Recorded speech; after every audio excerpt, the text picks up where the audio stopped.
Hi, I'm Megan. I'm Colin. We are the hosts of Pet Sitter Confessional, an open and honest discussion about life as a pet sitter. Thank you so much for joining us today. We would like to thank Pet Sitters Associates as well for sponsoring to this episode, and our executive producers on Patreon. Those are people who listen, love the show, want to give back. If that sounds like you too, you can go to petsitterconfessional.com/support to see all of the ways that you can help. Hiring is one of the hardest parts of running a pet care business. You are trusting someone not only with the pets in your care, but also with the reputation you have worked so hard to build. And sometimes it goes wrong. You try your best, you hire them, you tell them all of your policies and procedures, but it just doesn't work out in the end. You make a hire and it doesn't work. Maybe they weren't a good fit. Maybe they violated your trust, or maybe it just didn't click. The vibes just weren't there for whatever reason. But the aftermath of a bad hire can feel super discouraging. It can feel overwhelming and, truthfully, a little bit personal. Yeah, we pour ourselves into every person who comes into the business. You do. You go through a long, in-depth process of asking questions, getting to know the person, multi-stages in your hiring funnel to make sure that this is going to be a good fit. And then when it doesn't, we can start to question and ask, okay, maybe I did a bad job. Maybe it's me who my picker was broken for that particular day, or maybe I just don't know what I need. And that personal attack that it can sometimes feel like of a retaliation against us as a person. We have to remind ourselves that there is good news. A bad hire is not the end of our business. Thank goodness. Yeah. In fact, it can be one of the most powerful teachers that we would have. We learn the lessons from it. So that's what we're going to talk about on this episode, how to recover from a bad hire, the steps to take, the communication with your team that you need to have, and how to grieve the loss. But more than any of that, you get to set yourself up for a stronger, more confident hire in the future. We see a lot of dog walking and pet sitting business owners in Facebook groups saying, I tried to hire someone 3 years ago and it bit me in the butt and I never want to do that again. It was a terrible experience. But we're here to tell you that one wrong hire, one bad hire does not have to spoil the whole bunch. You can recover from it. First, you have to acknowledge why it is so painful. Because again, it feels personal. You invested in this person, the hours, the days, the training, the showing them stuff in a client's house or how to leash up a dog. You believed in them. And when it doesn't work, it feels like a failure, some sort of judgment coming upon you. It's that belief in them because you don't bring people on because you think they're going to fail. You don't bring people on because you think they're going to be a bad fit. You don't bring people on because you don't like them. Right? All three of those things must be true in order for you to move forward with that. A lot of times we'll say, hey, do I feel like I would let this person into my house to care for my pets? That's a very personal decision that we make and a connection that we have with them. And especially as you go through all the steps of your procedure and your process, you do grow a connection with them. You do start a relationship with them as an employer and employee. As you build that trust, as you build that familiarity with who they are, you learn about their past. You learn about their family, their likes, their dislikes. You learn about who they are as a person. And then, whenever they leave for whatever reason, it doesn't have to be under bad circumstances. It could just be that they got another job, or they're going back to school, or they had a life event change where they have to go home and care for a parent, or their kid is sick now and they need to stay at home and be with them. It can still feel like this breach of trust that you had with that person. Well, I guess that's a good point because we are using the term bad hire, and that's negative. That means something bad happened, but it may not necessarily be the case. Yeah, it could just be that it just didn't work out. It wasn't for them. But we're going to say it's a bad hire because it didn't continue. It didn't go the way we thought it was going to go. It didn't work out as we had hoped. Whatever the reason is, it still disrupts the business. Clients may notice, especially if you operate on a one-for-one model, one pet sitter to one client. Clients are going to notice. The work gets shuffled around. Other employees have to pick up the slack, or you have to then go do double the amount of visits because you are offloading some to the other person. Well, a big thing, you hire your first person, or maybe it's your second, or you just bring people onto the team and you make that big social media splash, or you send it out in a bunch of emails, or you do this big, long introduction to all of your clients to let them know that you're hiring expanding, why it's good and all the benefits that brings, and you grow that team, and then that person isn't there in a week or in a couple months. It can feel like you've let your clients down. that you've lied to them, that it wasn't as good or beautiful as you had hoped it would be. And then the worry there is that the client starts to question, you can certainly start to go, oh, are the clients going to question me? Are the clients going to have concerns about my picks, about my direction for the company? Are they going to start to wonder if everything is stable and okay? And then, it gets disrupted because you have to shuffle things around. You don't hire somebody because you have nothing to do. You hire because you want to give them work. As you offload work for them, usually that means that you get work off of your plate. But then what do? We fill it with other stuff, or we have other team members that fill with other stuff, and it fills back up. And then for one person to drop out, all of a sudden you've got to reshuffle the deck. You have to stop what you were doing, move away from the direction that you had hoped for, and go back to something that you were doing previously. It can really shake your confidence. You may question your ability to lead or evaluate people, or like you said, your picker is off. And then it costs you money. Yeah. Recruiting, training, onboarding, the gear that they need, it all adds up. And it all has a price tag. We need to recognize that the weight of a bad hire matters. It's not just business. It impacts you personally and as a business. It impacts your team. It impacts your clients and the pets. If the pets have grown to love Sandy every Monday, Wednesday, Friday at 2 p.m., well, then they're going to have to get adjusted to somebody else. Yep. And that's all a process, and that costs time and is financial resources. If you pay for training, again, pay for good training, make sure that they're counting those hours. But as you go through this process, you have to make sure that you give yourself space. I know one of the biggest mistakes that business owners that we can make after a bad hire is immediately rushing into the new one. Hello, this sounds like a lot of dating advice, right? If you have a bad breakup, make sure that you give yourself some space to understand what's going on. You need time to process. And this is important because many times, again, because it disrupts the business, because it was so costly, because it feels personal, we want to go right back into it. Yeah, we want to jump the gun. Yeah. Because again, if we're offloading some of our work to reduce it because we're growing at a rapid pace, I can't now take on the work of 2 people. So I immediately have to turn around and hire again. Yep. And then what happens is that we don't give ourselves that space. We don't give ourselves time to grieve and really process and understand what's going on. And yes, this is a grief process. We are going to mourn the loss of this hire. It is grieving because you lost the future that you thought you'd have with that employee. I know that sounds really pie in the sky, really it might sound like over romanticizing, but you hired out of hope. You hired this person out of a dream and out of vision that you had for the way your business was going to look. And when that person stops showing up, when that person says no, and when things don't work out, all of those hopes and dreams come crashing down on you. And you have to sit there and go, the future that I had hoped for is not there anymore. And I really have to figure out what to do with that. But it's important to give yourself permission to take a step back, to take a breath, to say, that was hard. I did not enjoy that. It's okay that I'm disappointed. Now, this doesn't mean stalling forever. Again, a lot of times pet sitters hire that first person and they say, that didn't work out and I don't want to do it again. I'm not interested in managing people or getting in that boat. It was too hard. Yeah, well, or it was too personal. I was too hurt by this. It was too much of a personal attack, and I didn't feel good by that. And this is where having good systems and boundaries in place, good roles defined for you as a person Megan, you and I have certainly felt this. So we bring somebody on, we're really excited how things are going, and there's a sudden change in their availability, and they can't work the way we thought they'd want them to work, and then they end up having to leave the company. And we have to sit there and go, okay. And it's always that we let the emotions happen, we process them, and then we have to put our business visor back on, put our business hat back on and say, okay, as a business, what's the next move here? And I can go, look, I'm still hurting. I'm grieving this process. I'm going to give myself time, but I need to get to a point where I, as a business, know that the next move is I'm not stalling forever. I'm not allowing my personal emotions to prevent my business from going the direction where it needs to go.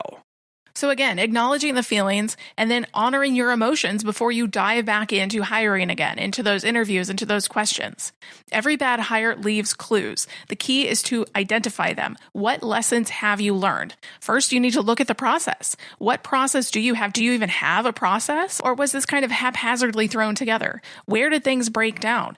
Was it in the job description? Was it in the interview questions? Was it the trial period? Were you checking in with them along the way, asking them for their feedback and what they thought of the process? Also, figure out if there were any red flags that you kind of just ignored or swept under the rug and thought, that's not that big of a deal. Did you ignore your gut feeling? Did you kind of bend the rules because you were desperate for help? If we're so slammed and we've got 20 visits a day and we're just pulling our hair out, or we need to take a day off, it can feel like we have to hire. And so we ignore some of the bad things and just say, okay, you are breathing, you're in my company, let's go.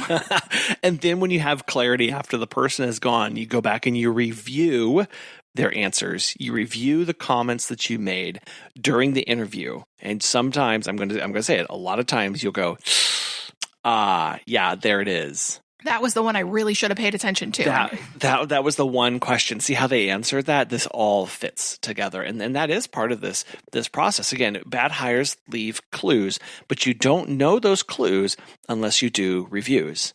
You've got to go back and look at these and go, because otherwise we're just always basing it out of recency bias and going, oh man, that was so bad because they blah, blah, blah, blah, blah, and they were so combative and they were whatever. But there were earlier signs, I guarantee it. Something should have clued you into what was coming. And so go back and look. And that's why it's so important to do your homework in the beginning and write down people's answers that they say. If it's not written questions and they're just orally telling you through a phone interview or an in-person, you have to write everything down, both the good and the bad. And that continues when you bring them on as an employee and you check in with them. Write everything down so you know what has happened, because we all have that recency bias of, oh, well, I know the past week was bad, so maybe that was the reason why they quit, but it could have been something that happened 3 months ago and you weren't even aware of it because you didn't write it down, so you can't remember it. Yeah, it was just an offhand comment that they made or something happened in passing and it at the time piqued your interest, but you were so busy, you were so slammed that you just kept moving on and you ignored it. And so this speaks volumes. I'm really glad you brought that up, Megan, of take notes. Document.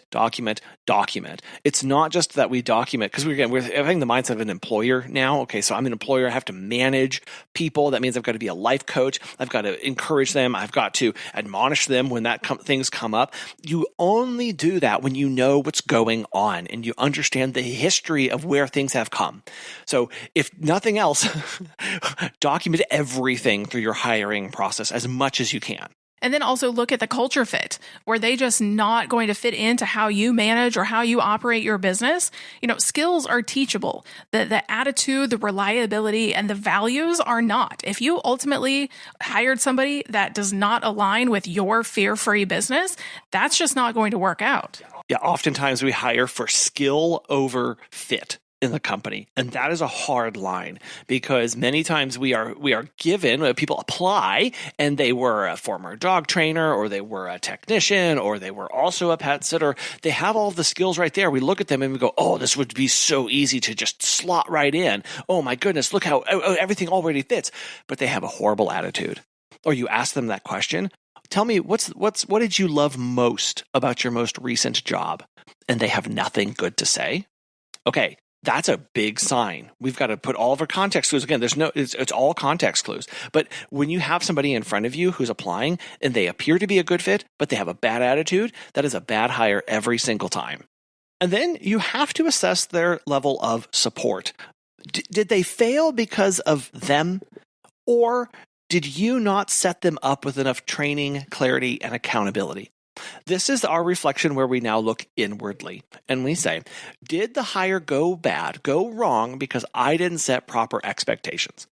Did I not tell them what an awesome day of visits looked like and they didn't know what they were shooting for? Did I not train them on the proper skills that they would need to go in and do visits, and then they felt frustrated and inadequate, and so they quit because of those things? If they quit, if it was a bad hire because it was on them, right? They lied to you, they withheld information, they did, they were a bad fit, all this stuff. But we always have to ask, and anytime these things happen, it's uncomfortable, but it's absolutely fundamental that we look back on ourselves and go, did I fail them?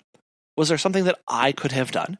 And in those moments where you do have employees leave, always ask them, what could I have done better? If you, again, have that kind of relationship and if they're leaving on amicable terms and asterisk, right? All of those things. But look back and say, what could I have done to set them up for success better? And then every lesson that you learn, write it down from this hire. It's the roadmap for better hiring next time. It's only going to make you more successful the next time.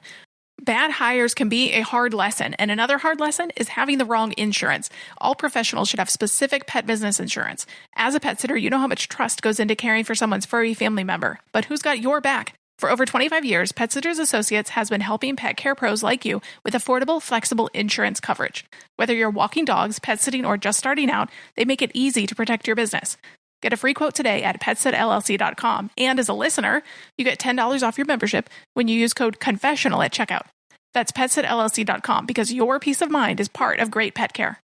This can feel very defeating when it's your first hire, but if it's not, it's probably something that you should communicate in some way to your team. Because if you have a team, a bad hire impacts them too. They may feel frustrated or burned or even resentful if you had other teammates shadowing and training that person and then all of a sudden they're not there one day.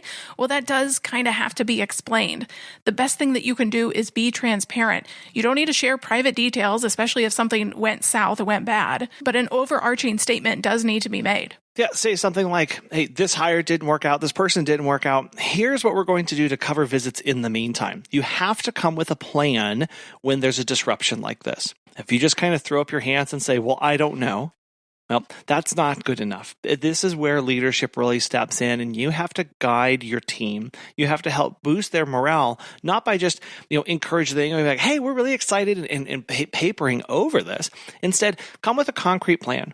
You can come and say, hey, this was really tough. I'm really frustrated that this didn't work out, but it happened and we're going to move on and we're going to be better for this. Or maybe you can say, look, I've learned some lessons and I'm improving my process to make sure that this doesn't happen again. Or do you guys have any feedback for me for somebody who's a good fit for the team so I know what to look for and involve them in the process, especially if you're a small, close-knit team? The tempting thing can be to just sit there and complain about this person they pulled the wool over my eyes. I didn't realize that they were going to do this and this happened. And it just turns into a snowball bad session. And that's not what you want either, because team morale is going to plummet real fast when the other employees realize, well, the boss is talking bad about the employee that just left. I bet they're also talking bad about me. Right. And then a lot of questions start to swirl here. Being honest reinforces trust. Again, you do have limitations on what you can or cannot talk about from an employer's perspective, and you have to keep that in mind and always talk with a good HR person or an employment lawyer to understand this. You remember that your team, they don't expect or demand perfection, but what they do look for is leadership, especially during tough times in the business. This is not all doom and gloom, though. Again, those lessons that you've learned, that you've written down, a bad hire often reveals where your systems need strengthening. You can take those lessons, you can take that strengthening and make things better with your hiring funnel. Again, if you don't even have one, well, now's the time to start. Do you only have 2 steps to it, but you really should have 4? Add more filters up front, have a clearer job description, a specific application questions, a multi-step process, phone screening, in person, make it so they have to jump through a lot of hoops in order to get to the best of the best and be the best of the best in your company. Yeah, and not just have useless hoops. Obviously, they need to have purpose and they need to be intentional. You're not just having people jump through flaming hoops because it's funny, right? They all need to be designed to get to where you are comfortable and are able to say yes to this person because they're a good fit for your people. And yes, screening out, is this person trainable? Okay, how do I get at those things? Is this person a good cultural fit for us? Okay, how do I screen out those things? Megan, you mentioned clear job descriptions. I know this is truly invaluable. because it not only sets the expectations coming into the company, but it provides you something to point back to throughout the entire time that they are with you of, here's what you came on for. I'm not asking you anything different. It's all here. And it's been the same and consistent all the way through. Because when people have clarity, they're able to make really good decisions. And oftentimes we struggle with that clarity because it's messy in our minds. I don't know, how do I write down how to be an awesome pet sitter? Like, okay, let me figure this out. But really, what are your expectations? Again, that comes back to, what does it mean to have an amazing day as an employee of mine? Here are the things that I'm going to look for. Tell them that before they're on the team so that they know what they're signing up for. Maybe with your processes, you need a better trial period or a longer trial period. Extend that probationary period of, okay, you have 60 days. Now it's going to be 90 days where I'm going to evaluate what you're doing, how trainable and coachable you are during this time, and then maybe add some shadow shifts in here to truly assess it. Just because you let somebody go out on their own after week 1 doesn't mean you can't step back in and say, hey, I've been noticing these things, or let me just check in with you and let's go for a walk here and there. Or have someone else from your team step in. Even if you don't have a team lead or a daily manager or whatever, I'm sure if you have a team, you have a couple people that you're like, oh man, they are really rock stars with this. Have the new hire shadow the rock star and then get feedback from the rock star on the new hire to see where they're at, see what that fit is like, and see how they are gelling and whether they're on the right track. That way, again, you're getting external input, you're able to see the progress, and you're also able to track it as well. And you're building in those feedback loops. That is so critical. Regular check-ins with your employees during onboarding, but while they're being trained, once they are released into the wild. This really catches issues early, or hopefully it does, and you'll be able to better say, okay, well, I can understand why this person is acting this way or is doing these things because I have more touch points with them. Yeah, I know when we first started building our team, we did not do this part. We did not do regular check-ins with people. That took us a little while into building our team before we went, you know what? New hires need to have weekly check-ins one-on-one with us so that we can ask some very specific questions and get the feedback from them, because we were finding ourselves surprised at month 2 or at month 3 by things that we were going, oh, we had no idea. You just didn't tell us, or we didn't think to ask. And so that's all part of the process now. If we have set one-on-ones with everybody who comes on, and they are scheduled out far in advance, so people know that they're going to be there and they know they're coming, and it's not surprising to anybody, because that way you get that connection with them, and it's an open forum for them to give feedback on the process itself as well. Don't forget that. Hey, you came into the company, seems like everything's going well. Did I do a good job training you? Do you have the support that you need? And get that feedback as well. There are very few people that are going to come to you of their own volition and say, hey, you did a great job, boss, with onboarding me. I feel really prepared, or I could really use some help in this area with this thing. Not many people are going to do that. And the ones that are probably have some serious grievances, and it's not going to be a positive experience for you. So why don't you just nip that in the bud and hopefully prevent some of those really hard conversations by you inserting yourself into their lives on the job. That is one of those things of, okay, nope, you are my employee. I am going to, you said that perfectly. I am going to insert myself into your life as an employee of mine to make sure that I am leading and managing you well. Because otherwise I don't know. And if I don't know how to correct. I don't know how to move forward. I don't know that there is an issue to do anything with. And I also don't know what's working. So whenever I have to go back to the drawing board when something falls apart, I'm starting from nowhere and I'm just making more stabs in the dark. Now, these processes don't guarantee perfection, but they will hopefully reduce that risk and give you the confidence that you need to make better decisions, to keep hiring, to keep the funnel going.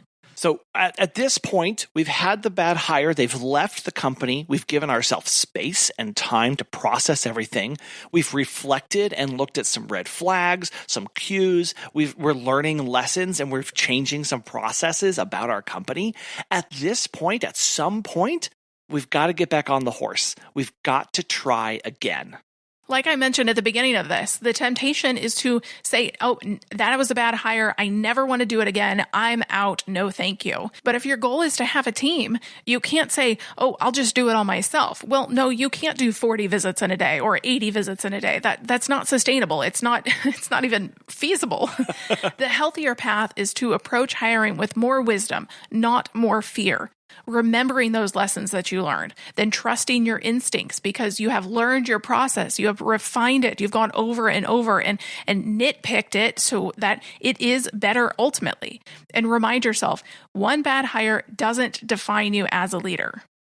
There have certainly been people that we've hired and they haven't even lasted one day and we just wanted to pull our hair out and go, what is all of this for? Why are we doing this? Let's get off this hamster wheel and just go back to being solo. Yeah, I definitely feel as though I've laid on the ground and just questioned everything. And one thing that always pulls me through is looking at the team that we do have and going, but we brought them on. And they are rock stars. Good eggs. They are so amazing. I'm astonished by how kick butt our team is. And I look at them and I go, well, we did it with them. We did something right. We did something right. So let's go back to the drawing board. Let's assess where this one went wrong, see where we can improve, and keep moving forward. Because, again, we have that vision, we have that goal for our company, and I am not going to let one misfit break everything and ruin everything. I have confidence in the fact that our processes do work, and they do a really good job at screening out the bad eggs. It's not 100%, but we're happy with where we are, and we can just move forward and keep going. So here is your challenge for this week. If you've had a bad hire, sit down and write out 3 lessons you have learned from the experience. Even if it's been a long time ago, see if you can dredge back up the memories, even though they may not be the best, but see if there's any lessons that you can pull forward. Then ask yourself, what one process could I put in place today to make the next hire stronger? Recovering from a bad hire is about resilience. It's about grieving the loss, learning the lesson, and then courageously stepping forward and doing it again, doing the hard thing, because the truth is, your business likely needs people. If you are doing dozens of visits a day, it needs people, and the right hire is out there. We so appreciate you listening today. If you would like to look us up on Facebook and Instagram, we are at Pet Sitter Confessional, or you can email us at petsitterconfessional@gmail.com. We'd like to thank Pet Sitters Associates for sponsoring this episode and you for listening. We will talk with you next time. Bye.